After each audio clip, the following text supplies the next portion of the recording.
by Riverside.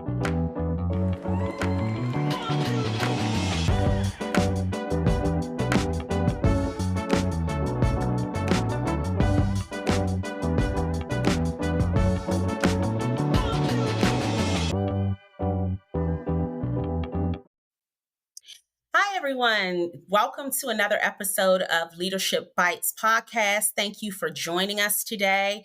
I am so very pleased to welcome our special guest for today, Stefanie Reeves. Stefanie is an experienced association management professional with a passion for advocacy and public policy. She's currently serving as the Deputy Chief of Public Policy and Engagement for the American Psychological Association in Washington, D.C. She is a fellow of the American Society of Association Executives. That's an honor that is bestowed upon less than 1% of the membership of that organization. So a very esteemed honor indeed.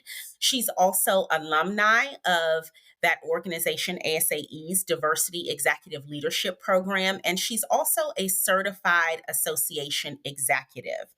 In addition, Stefanie provides, her expertise and leadership through board service. She's a former board member of the American Society of Association Executives and also the Washington Government Relations Group. So I am really excited to have Stefanie with us today to talk about leadership. And I do, just before we jump into the interview, want to say that having Stefanie with us is really a special and full circle moment for me. She was one of the very first people that I shared the idea for my podcast with. And I want to say that was easily a year ago. So it's been a little bit of a journey getting here. But she was one of the voices that really encouraged me to just go for it, step out, try this new thing. And I'm so grateful that she did. So Stefanie, thank you so much for that encouragement and advice, and also for taking time out of your busy schedule to join us today. Welcome. Thank you so much for having me. I appreciate it. And I giggle when you mentioned that because I have had that same thought process of starting a podcast. And the fact that I've seen you actually take that vision and turn it into this format is just like warms my heart and actually is the kick in the butt I need to get myself on that track as well. So thank you so much for having me. And I'm looking forward to this discussion. I love it. I love it. That is so exciting.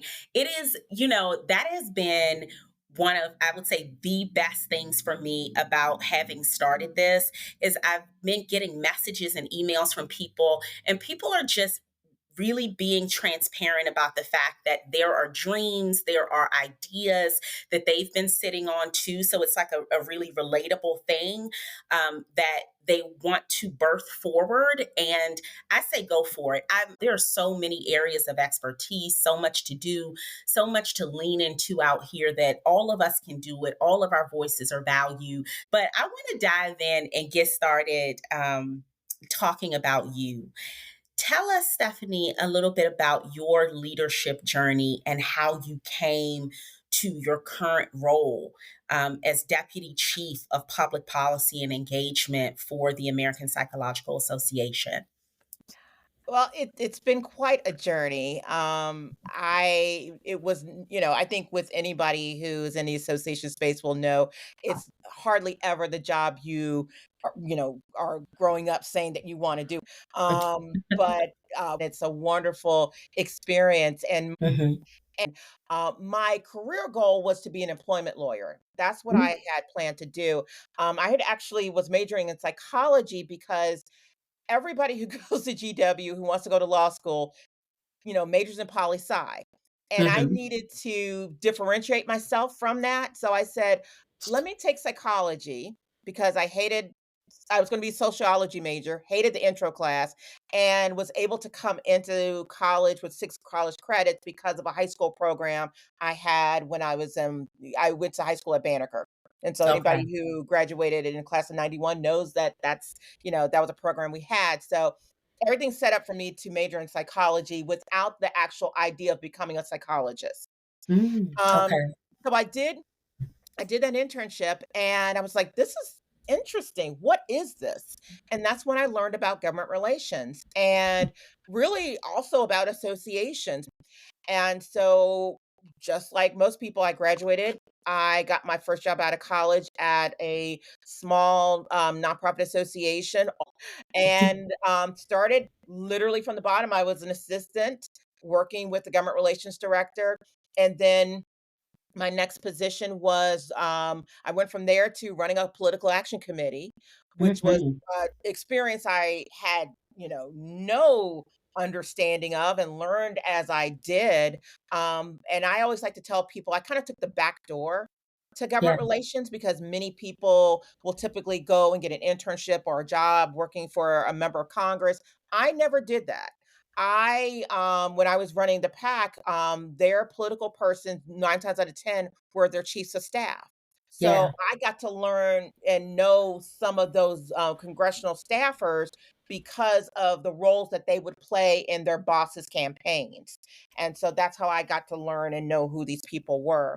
And then Mhm. from there, I went to ASHA, where I was Mhm. there for 10 years, and there's a reason why I was there for 10 years, Yeah. and that was a position where I did both PAC and, lobbying, Mhm. which was the dream. It was what Yeah. I wanted to do, and, it was there that I learned about DELP and Mhm. ASAE. I became a Mm. member when I was at ASHA.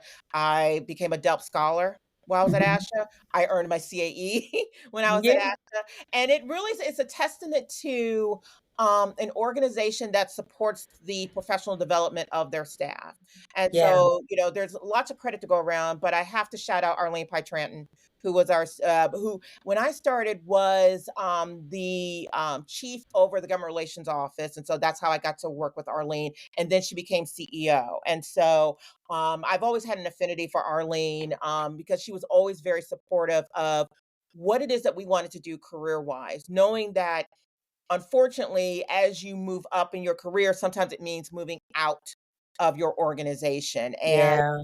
um, I was, so from there, in 2010, I was recruited actually by the public member of my PAC board of directors at ASHA, who Mhm. had to also be the head of the government relations office, one of them at APA.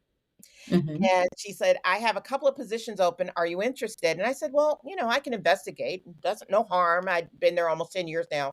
And got the position. And so it started my first of two tours with APA, was there for 5 years or so, and then saw an opportunity with the Mhm. Maryland Psychological Association. And Yeah. I have to say, quite frankly, I was not looking for an ED role at that time. Yeah. I was still I felt I still had more to do in government relations, but I will say, quite frankly, I was a little bored, and this was a great opportunity because, among other things, it was 20 minutes from my house. So, Yeah. commute Well, yeah. was very Yes. Um, I applied and again, was not looking for ED role. I applied, got the nice little thanks for no thanks letter and was fine because again, was not looking towards that at the time. And then a few months later, the head of their search committee reached back out to me and said, we've made some changes to what we're thinking of doing. Mhm. So I interviewed with the search committee a couple of times, met with the board, and was like, okay, I'm going to do this. Yeah. And it was the hardest job I had ever had. Ooh, It was okay. the hardest job, but I needed it. I Yeah. needed that in my career because, for one, I gained so much more of an appreciation for all of the work that's done throughout an association. Yeah. Yeah. But I needed that challenge. I was at that point in my career where I really needed it, and it challenged me. It Yeah. challenged me a great deal. And I don't regret that experience at all. I learned so much from Yeah. it. I Yeah. needed that because it also helped honed in my leadership experience and what my leadership is. Mhm. Um and so I was there for nearly 7 years, and it was my first, ED role, and when I knew it was time to move on, I was exploring kind of what was next, and the what was next part was not as easy as I think people would give it credit for, because Mhm. I think people, when you're coming out of your first ED role, I think the natural inclination is, well, I'll just go to my next one. And I think that's a decision that's not always easy to come by. It didn't for me, and I definitely struggled with what that next role was going to be. Do I want to go back to government relations? Have I been away from it enough to where I developed a passion for it? And quite frankly, I did. Yeah. And it was funny because I actually interviewed with people I had worked with previously at APA, doing Mhm. work that I had done previously with APA. So, yes, it's a natural fit, but I never assumed at any point that, yes, this was a home run, I'm gonna get it. And so Yeah. I prepared as hard for this position as I had for any other, and, they were like, "Yeah, come on back." So I'm a boomerang candidate. Um, Yeah. I mentioned that my previous position was so difficult and challenging, but it Mhm. prepared me for Yeah. the job. And Yeah. one of the important things that came out of this experience was I was struggling again with whether or not I wanted to go into another ED role. And then more important, and then the other part of it was, what would people say if I didn't have my next role as an ED role? Would they think Right. downgrading and such? And truly, I think it came to the realization was it's not doesn't matter. Right. Day, Right. it's Yeah. the day, it's really going to be, am I happy with what it is that I'm doing on a daily basis? And whatever Mhm. title that looks like. And Yeah. really it is going to come down to that. What am Yeah. I going to feel? What am I going to think? How's this going to impact me rather than what other people are going to say and do with it? And so at this That's point in my career, I feel there's so much more that I'm looking to experience and learn. I love that. I love that. And thank you for sharing that. I think that's really great. And I want to circle back to some of the things that you talked about. I've been over here sort of taking notes as you were giving us your background. And I love what you said about falling into associations. So full disclosure, most of my listening audience, I won't say most, I'll say a lot of my listening audience are colleagues in the association management profession, but some of them are not. Some of them work in other types of nonprofit organizations. Some are not in the nonprofit space at all. And so, when Stefanie, I do want to clarify for our audience that when Stefanie's referring to an ED role, she's speaking about an executive director role, which is equivalent to, on a for profit side, a chief executive officer. So it's the chief staff executive for that organization. But I love what you said, Stephanie, because it made me think a lot about this idea of people sort of falling into the profession, falling into associations. And so, those of you listeners who know me personally know that in my day job, I focus on career careers and workforce development in the field of association management.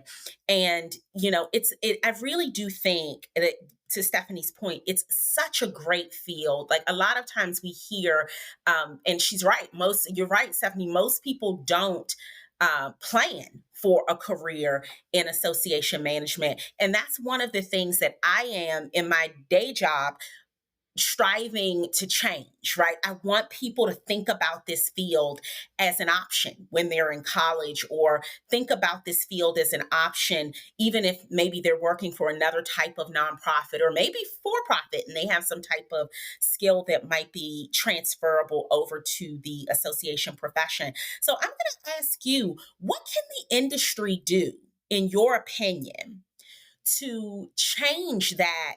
And that's a great question. I think first there's a lot of education that needs to be done because when I tell people I work for a nonprofit, they immediately the next question I get, and I can't tell you how many times I've gotten this question is, does that mean you don't get paid? And I'm like, no, I do get paid. I do get a Yeah. salary. I do make money from these jobs. It's a Yeah. tax discretion more than Yes. anything. And so I think there definitely needs to be education on what a nonprofit what's a nonprofit and then what's an association and the functions that they serve for one. Two, I think we need to get to kids early. Mm, I think if you're thinking about high school, I think you're too late. I think we need to get to middle schools. I think we need to get to elementary schools because if you think about when we were all in elementary school and what are the careers we aspire for? We weren't thinking about them as careers. It's like, what do you want to be when you grow up? And I yeah, wanted to be a police officer. Don't ask yeah, me why I wanted to be a police officer, but I knew what a police officer was. yeah, I don't think people have a great understanding of association management. And so right. being able to explain that to kids, like even little ones about, Hmm. and again, maybe it's not we talk about kind of the broad field, but maybe we also talk about the particulars about it because as I fell into associations, I also Hmm. fell into government relations, which Yeah, would sound weird to someone who, knowing that I'm a native Washingtonian. I grew up in the capital of the United States. yeah, Capitol Hill was literally maybe 10, miles from where I lived. And yet I knew nothing about what a government relations professional was, what a lobbyist did, what were political action committees as well. So I think it's thinking about that the field as a whole and how we can get that broken down to where younger kids will understand, but then yeah, also really highlighting the particular works that we do because on the other side of it, not only having to explain that working for a nonprofit doesn't mean you don't get paid, it's also I tell people I work in government relations and they immediately think, oh, I work for the federal government. And I said, yeah, Kinda, but not in the way you think. So there definitely needs to be education involved. And I think also, let's tie it back into the beginning of this conversation. The part of the reason why having this podcast for you is very important is that you can then share not only having myself or others who work in this space as guests, but you can talk about your experience because there's very few of us hmm, in the association space with podcasts, first and yeah, foremost. yeah, There are not as many women with yeah, podcasts in association space, and let's continue to break it down. We're both women of color. Very, yeah, very few of us have voices in this space yeah, about association management. So that is where I think we could really kind of get to those particular areas because also we have to think about it from those particular communities because I may have been afforded an opportunity to possibly get a summer internship on Capitol Hill, but no one talked to me about that. Those are usually yes, things that were reserved for people who are quote unquote in the know. To know that if you reach your representative, you could possibly, apply to become an intern in their office. That's not information that I was privy to. And so I think yeah. that's also where, again, being podcasts and social media and different platforms can be helpful in that education. Yeah, I love that. I love that. And I agree completely. I've been working in association management now for gosh, it's been over 20 years. And I started really young. Well, so, so let's just get that out. We were like I was 5 when we when started. I started, right? So started really young, but like you, I kind of got, I'd say maybe to a midway point in that 20-year mark, and I just felt a little fatigued, and I Mm, wanted to try something different. I wanted to step into a different space and experience, doing some of the things that I loved in a different type of mission focused environment. So for couple of years I went to work for a political action committee. I went to mm, work for Emily's List, mhm, and it was a great experience. I learned a lot about the political process, which I had always loved even growing up. Just was always really into politics and following along with things. And there was a congressman growing up who went to my church, and so I'd walk right up to him even in high school and say, "So what's going on in Congress?" It was, and my parents would like look in abject horror, like, "Oh no, like what are you doing?" So yeah, so I experienced that as well, and I think you're right because when I went to work in that environment, it was not diverse, very diverse at all, right? I could count on one hand the number of people who looked like me in that environment. And to that organization's credit, they've taken great steps to change that, which I love. I'm very proud to be alumni of that organization. But it spoke to the larger fact that you're right. Our voices are limited in these different spaces. So I think it's true, it rings true what you're saying about raising the visibility and awareness of association management. And I think in this space, but also I think throughout the nonprofit community, it's just something that needs to happen. And that brings me to another question for you about leadership in terms of who inspired you. You had a very clear vision when you were younger of what you wanted to do, and it sounds like things evolved for you over time.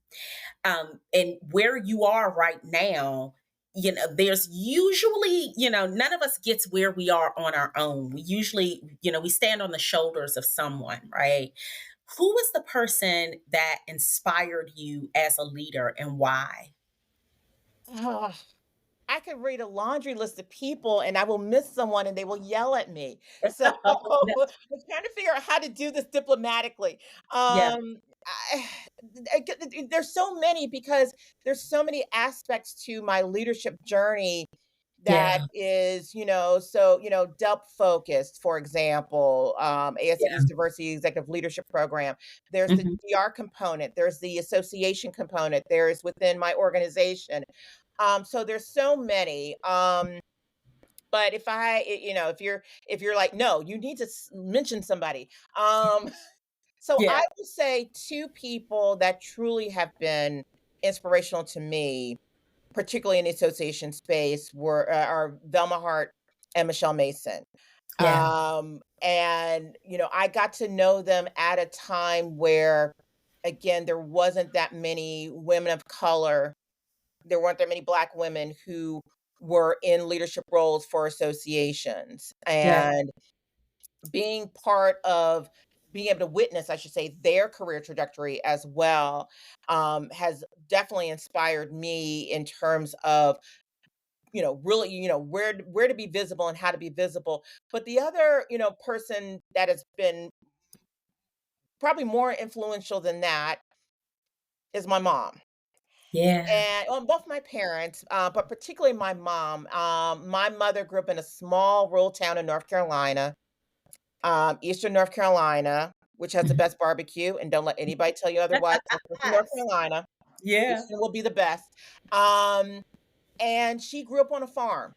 Her father Mhm. had a pig farm, and during harvest, they were pulled out of school to work on the fields. And so she was able to get an education, but it was really high school and that's it. And that's not to minimize it. It's just that's the nature Yeah. of the beast for her. Yeah. And she grew up at a time of segregation. And so she, like many people, many Black people, her and my dad migrated from North Carolina, moved up to DC, got jobs, worked hard, bought their house, paid it off in 5 years, and decided, okay, time to have a family.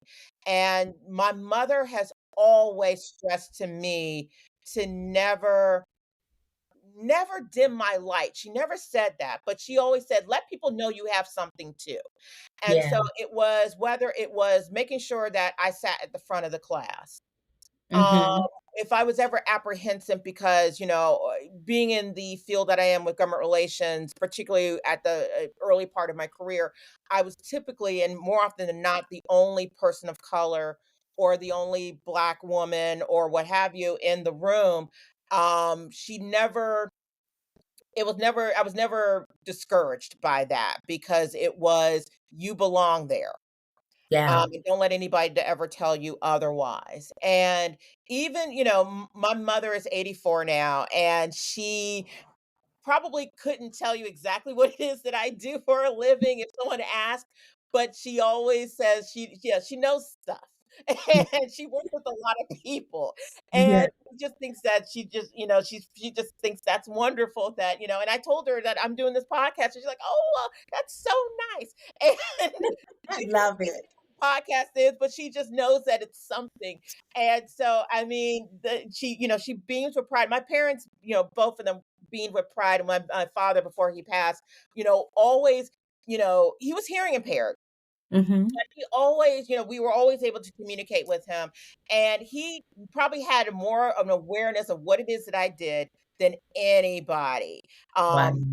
in terms of my work on Capitol Hill and such, and he had always such an appreciation for it, but he was a quiet man, and my mom was the one that was always like, "Don't let them tell you you can't do it, because you Yeah, can, and don't be afraid," and such, love and so that. I've had so many powerful women provide leadership options, but also, some powerful men as well. One of another person I think was very instrumental in my leadership journey was Reed Franklin, and he Mm, was my government relations director when I first started ASHA.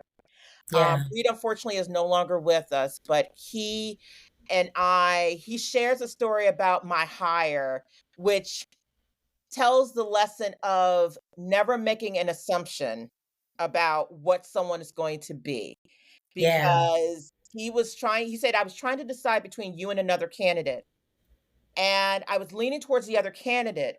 But then I was like, why am I leaning towards the other candidate when you were the more qualified candidate?" And in his head, he said, "I know why. I knew exactly why. Because we were vastly different, but we just became such great colleagues. And there will be moments when we were the last people in the office, and we would just talk, and we yeah, would have these wonderful conversations. And I learned so much about one of the most important things I learned from him is about being a leader on my team and yeah, supporting my team. And he provided so much great insight on that. And he was always so supportive of my career development and my trajectory on, what it is that I wanted to do, and was very supportive. And, again, he was one of several, wonderful bosses that I've always had, but Reed always stuck out to me because of what it is that I gained, and those lessons that I gained from him and my mom and Velma and Michelle. Those are things I still take with me today. And there's so many people who are, involved with my leadership journey. Again, too many to mention in this, but they know who they are. yeah. Yes, yes, I love it. I love it, and I love your answer, about your trajectory and the support that you have experienced and really felt along the way, because we've seen a lot recently in the news, particularly I believe it's the Chronicle of Philanthropy that has done some articles around it, but there's been a lot of news in nonprofit circles about an increasing lack of women in leadership, right? There's a bit of a crisis right now with women in nonprofit leadership, particularly Black women. And, that leads me to a question for you about what you would say are the benefits to having women in leadership, because what we're finding is a lot there's a lot of bias. It's unspoken bias, because it's become less acceptable to say that you're biased or to be outwardly biased, but it's still there. Like it's there, and it's internal for people. So I one of the ways that I want to use this platform is to lift and elevate women leaders, and help people understand what the benefits of women in leadership are. So what would you say they are? What do we bring to the table? I I think skills that are I think the skills that aren't always very noticeable. Mhm. So, I'm kind of thinking of one of the things I think makes a great leader is someone who can acknowledge that they don't necessarily need to be the smartest person in the room. That's probably one of the most Ooh, important leadership lessons powerful. that I have taken with me. And I think um, is there a gender difference between that? Maybe, I don't know. Unfortunately, I don't have the data, so I can't say one way or the other. But I Yeah. think, there we have a diversity of thought in the Hmm. way that we approach different scenarios. And it can be challenging because there also is the stereotypes that are put upon. Yeah. women, they're too emotional, they're this and they're that, and they have this, and Yeah. I think people are realizing that we're not always the most emotional ones in these circumstances. I mean, Yeah. we Yeah. see examples of that, and so it's really important because it helps break those stereotypes for the younger generations to see. Yeah. But with women being in leadership, because I've seen some of those articles, and unfortunately, I've seen what has happened with many women in these roles being pushed out, Mhm. and in some cases, losing their lives and losing their health because of it.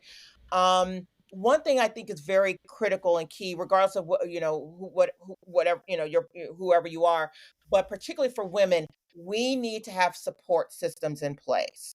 Yeah. And I would say if there was a benefit to the pandemic, there weren't many, but Yeah. but there was one. If there was one in particular for me, it was I came into a cohort of women that I got to know them because we were all members of DELP. We were in Mhm. different classes, but we all just seemed to kind of gravitate towards each other. And during the pandemic, like many people, we got together on Zoom and would just check in with each other. And then it was a slightly larger group, and then it kind of shrank. And then it came to this core six group of us. And Mhm. we would get online sometimes twice a week, more often not once a week, and we would just talk, and we would help each other through circumstances and situations and challenges that we were facing. So really serious, hard challenges that, and we were, all women in these leadership roles where it really could have broke us. And Yeah. having, whether you call it your kitchen cabinet, your personal board of directors, Mhm. we call ourselves BBI. You're never to ask what the BBI stands for, but BBI knows who BBI is. But I do Yeah. then have to shout out Artisha and Denise and Mari and Aaliyah and Allie because there's a lot of people who helped kind of keep me together. But Yeah. those other 5 women, particularly during the pandemic, really held me together, Yeah. through a number of different challenges, and so, if you are aspiring to a leadership role, again, male or female, however you identify, you need a core group of people that are not they're gonna support you, but also tell you when you're not doing what you need to be doing.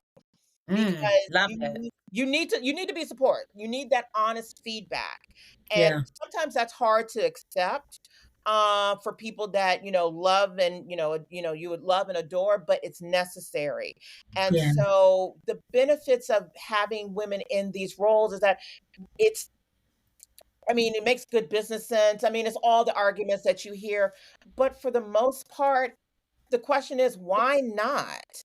Yeah. Why hang on to these old dated stereotypes that have not bored themselves out in Yeah. any form or fashion? When are we gonna let go of those Yeah. and look for people who and the whole kind of that equation of, well, qualified and such. It's like we're all qualified because we wouldn't be in the position to where we could apply and interview for these jobs had we not been qualified for these Yeah. roles. So let's kind of take off these, stereotypes that we're putting on women and see them for the qualified individuals that we know we are.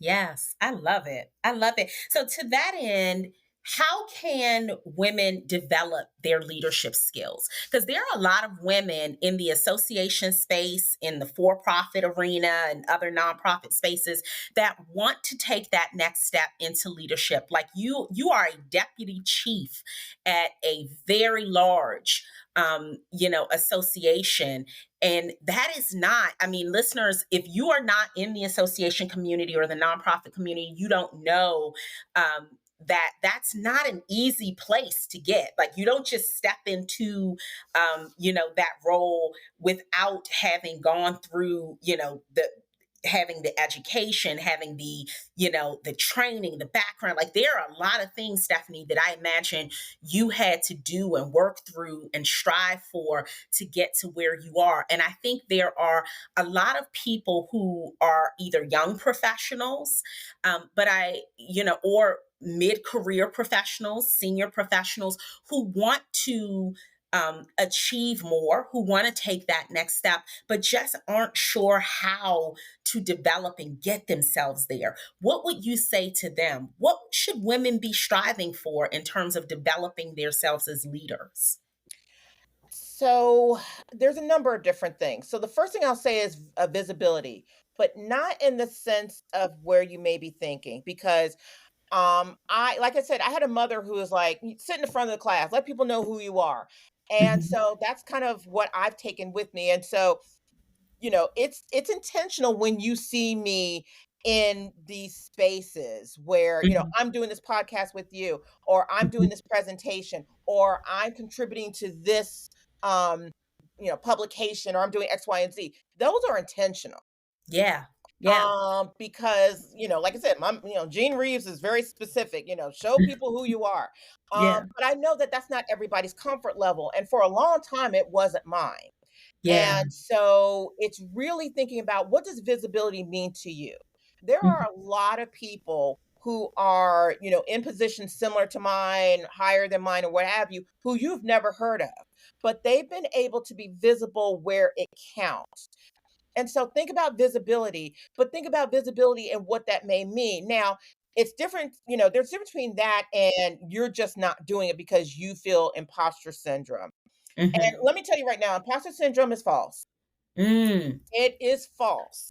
Okay. Because if we let ourselves continue to think that we are not qualified, at a certain point, you're going to start thinking, I'm not qualified. And I Yeah. really, and this is someone who's gone through that. And I had to actually understand that I could not have gotten to this particular point in my career, or at any point, had I not had the skills, education, training, know-how, connections to get there. Because let's be real, as you pointed out, we don't get to these places on our own. Yeah. We have the training, we have the education, but let it be known, there's a network that's involved. Yes. And it's really setting yourself up for having people speak your name in rooms you're not in. And I those love are it. important because I had the pleasure of being able to contribute to our association management communities guide that those who are looking to sit for the CAE, the Certified Association Executive Exam, it's their study guide. And I've had Yeah. a chance to do it. The first time when I was asked to do it initially, I was told by the editor at the time, 2 people recommended you. To this day, I still have no idea who did that. But Wow. apparently, I made enough an impression on at least 2 different people to where they both went to the editor and said, "You need to get this person to write this chapter." And so you need to position yourself in that way. And really it's finding your network, it's finding your tribe, and really, again, visibility, where you find visibility to be comfort. Sometimes you may just want to write articles. Sometimes you want Mhm. to do presentations. If you get an opportunity to do presentations, do it. You were very familiar with what we say in Delp is, if you're given an opportunity, say yes, and then move from there. And Yeah. I'm imploring on you, please, if you're given an opportunity, say yes. And then if you're Yeah. nervous about it, or you're like, "Oh crap, what did I sign up for?" You're gonna find somebody that's gonna help you through that. And so Yeah. if you were, if you, are asked to be part of a panel and you don't like public speaking, there are so many colleagues around you that are naturals at it that will Mhm. help you. Yeah. And seek those Yeah. people out, and so it's having a network, it's identifying the visibility, that's going to really kind of help you achieve that, and then it's really kind of getting yourself into different areas and seeing what you like, and always be a lifetime learner. You never get to a point at any point of your career where you're like, "Okay, I've learned everything I need to, I don't need to know anything else."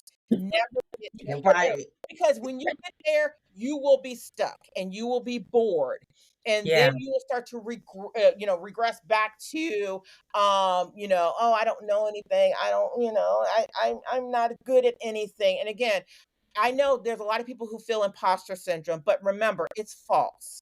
Yeah. I You love know what that. you know, and more importantly, there's a lot you know that you probably don't even realize you know.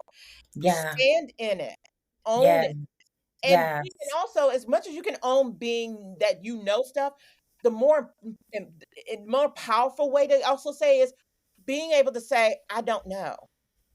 That's so Mm. freeing to be able to be a leader and say, "I don't know," because I don't know, but you know what? I can find somebody that can help you, or I can find the answer for you, and not Yeah. feeling the pressure of having to know everything. Again, continue to learn and gain new skills and knowledge and such, but there's no way we're gonna learn everything.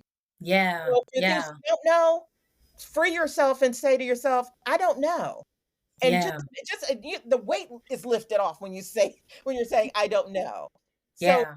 those are just some of the things that I think will be helpful as you're thinking about your leadership journey and such. And also, know that you may have to pivot. Know that there's going to be setbacks. There are gonna be jobs you want that you didn't get, and it's probably for the best, and you'll, Mhm. learn that. But also don't feel the need to rush. Yeah. Take that time, and that first job is probably gonna be really crummy, it's not gonna pay well, and yeah, we've all been there. But take your time because you're gonna learn something in that position that's gonna benefit. The one thing I can definitely say in my trajectory is that I've taken and learned something in every single job that I've applied. I still apply Yeah. now with my team. There are things that I apply from my very first job out of college that I still apply with my team today. And so don't feel the need that you see everybody else, in your age range, and they have these large jobs with, if they're in the office, they got their own office and all that other stuff. Ignore all that.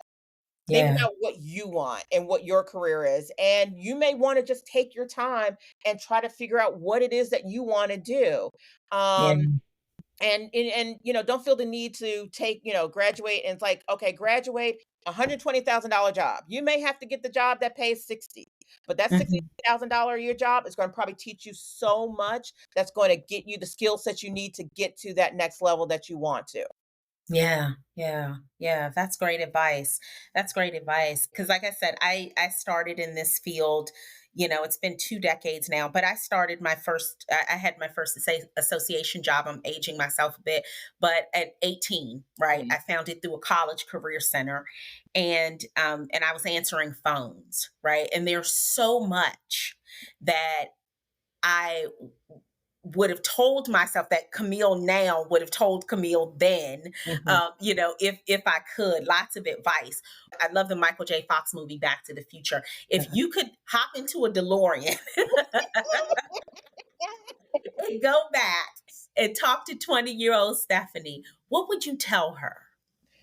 Ooh, oh, 20-year-old Stephanie is so different from Stephanie now. First of all, I feel like I want to give 20-year-old Stephanie a hug, Yeah, because 20-year-old Stephanie probably was going through it, went through it. First of all, I would say probably to her, it's going to be okay. yeah, It's going to be okay. I know it's been a little rough, but it's going to be okay. yeah. Um, I would tell her that she is braver than she even realizes. Ooh, yeah, Um, I would tell her that she is capable, yeah. even when she doesn't feel so sure of herself. Um, I would tell her that,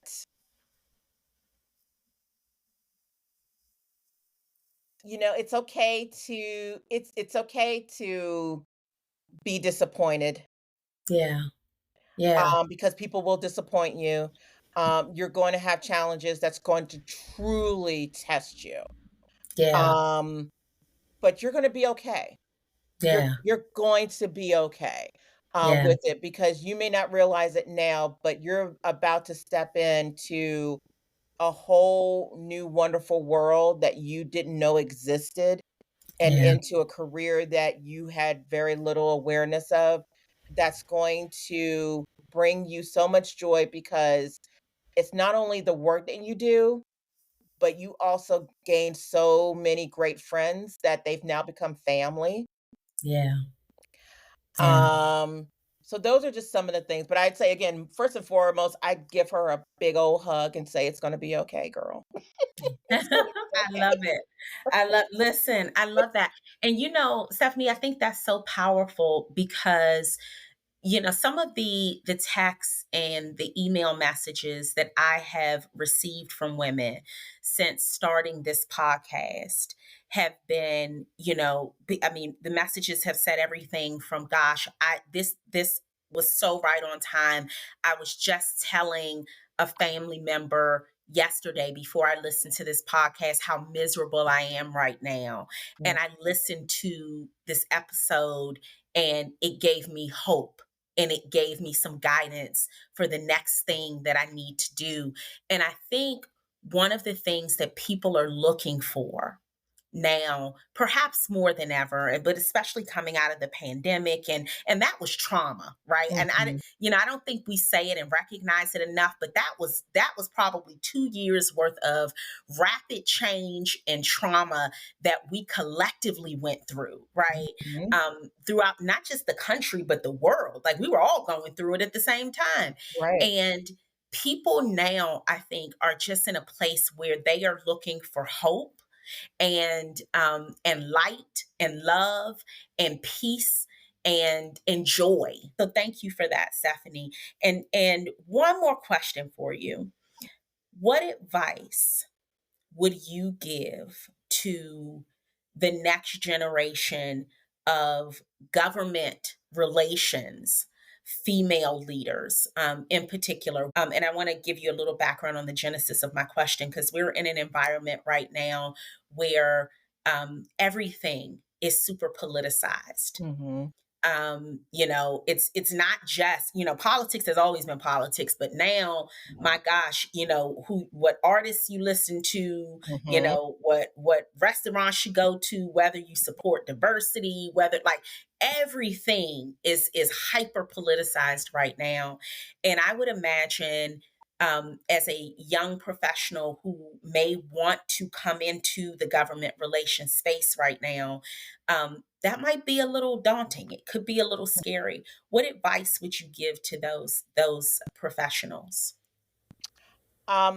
First, don't confuse social media with what's happening in the real world, Ooh, and okay. to and by extension, media, because they thrive off of conflict. Yeah. So I mean, you could go on almost any platform. And one of the things I am working on in 2024 is to stop reading the comment section because you can have a post about pie, apple pie. Mhm. Now, I don't like apple pie. But I wouldn't get on someone's post is like, "Oh, look, I made this great apple pie." And I wouldn't, you'll no, without question, you'll see someone who will comment, "Apple pie's nasty. Why would you even post that?" When all you need to do is Yeah. just ignore it. Yeah. So, Yeah. a lot of the noise that you're hearing is noise, and it's noise from a small segment of a much larger population. And Yeah. so coming into this field, know that there is what the media says, there's what social media says, and then there's reality. Yeah. Which is there's way more bipartisanship than it's being discussed because bipartisanship isn't sexy. Conflict Yeah. is sexy. So we're going to Yeah. hear about the conflict more so than it is. And that's not to say that sometimes I don't like to see someone get a good dragon when they deserve it, but it's not the reality. Uh-huh. So looking at coming into this field, I mean, issues that should never be politicized are. Mhm. I represent an organization that represents mental health professionals. Mhm. And mental health is probably, is still an area that has a lot of bipartisan support. It's Yeah. just the approach. It's Yeah. how each group or individuals are approaching what that looks like. And what I find that our roles can be are consensus builders. Yeah. One thing that we, pride ourselves in with our office is we lead by the science. So it's not, we're not, we don't go to an office and say, well, you just support mental health because it's good. We just came out Mhm. of a pandemic and this is what you should do. It's like the research bears it out that Yeah. these are some of the things that you need to do. And Yeah. so you'll find much more utilization of data Yeah. and what data says. And now, of course, data can be picked apart and, you can get specific things chosen, just like anything else. But you also have to kind of stand by it and think Mhm. about when you're advocating on policies, think about the what's going to be best for your association and for your members. Yeah. And because things are so politicized, you may have to think about it from your personal perspective versus your association. And sometimes you may be in conflict with that. Yeah. And you are going to have to be okay with it. Now, you know, thinking about it kind of on a more kind of a larger level there, you're going to have to make concessions on, is what the organization doing really speaking against my moral fabric, and that's a whole different conversation. But we have to think about it from our members' perspective and from the association. But Yeah. again, it's a consensus building. I think that's where we're going to have that's where we're going to be as government relations professionals the most impactful to our associations. Can we bring some type of agreement with what it is that we're doing? And you can. Yeah. Again, it's going to be a little bit more challenging, and we have to find different metrics on what success looks like, and it's Mhm. gonna be different from every organization. And one of the things I'm particularly proud of with my association is, the fact that we are engaged in different areas. One of the big areas now is AI. We Mm. created a whole track on psychology and AI for CES. And it was our first year doing it. We've gotten some great feedback on it. I think we're going to continue it next year. But there are areas where, psychology influences so many different aspects, and we're leaning into it. And I think that's fantastic. And so it's looking for those opportunities to where your work on capital, whether it's in federal, state, which is also very important, finding where you can have that type of impact and where you can find collaboration, whether through a larger coalition or through your members getting together and drafting a letter or an editorial or some other mechanism to get that attention, because there's so much noise out there and we just have to continue to break through that noise and really get to the heart of the matter and ignore what we're seeing on social media or even what the media sometimes are saying. Love that. I love that. Thank you so much, Stephanie. It has been a pleasure to talk with you today. I think I get the sense that we could probably go for another hour if we Three.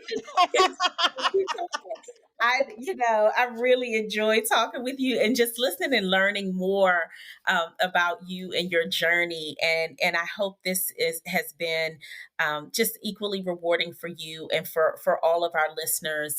Thank you so much for sharing. How can people connect with you if they'd like to learn more about you or connect with what you're doing next? Because you mentioned maybe a podcast somewhere in the future. How can they stay connected with you? I am on the socials. Yeah, I still I'm as much as I love and hate social media, so I'm still on the platforms at S as in Sam, J as in Jerry, Reeves, REEV as in Mhm. Victor, ES.